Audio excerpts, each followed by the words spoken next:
2.5 minutes. Mr. Helmer. Madam President, there is almost no problem which cannot be made worse by regulatory intervention, and energy markets are a perfect example.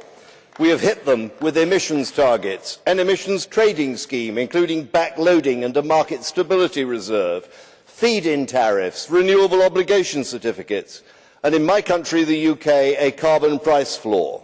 We have set aggressive targets for biofuels and then cut them, doing huge damage to investors.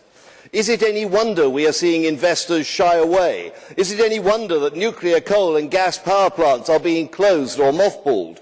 Do we not understand that intermittent renewables can never replace baseload generating capacity?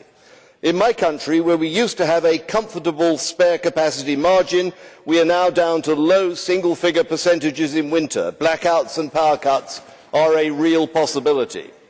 The rapporteur is right to call for energy conservation measures and indigenous energy production, especially shale gas. But more than that, we need a stable regulatory environment to promote investment.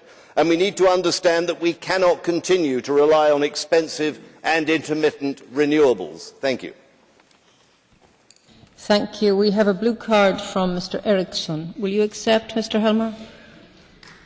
Will you accept the blue card? Yes, please. Thank you.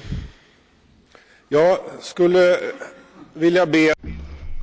Would like to ask my honourable member to look at reality for once, because in reality things look different.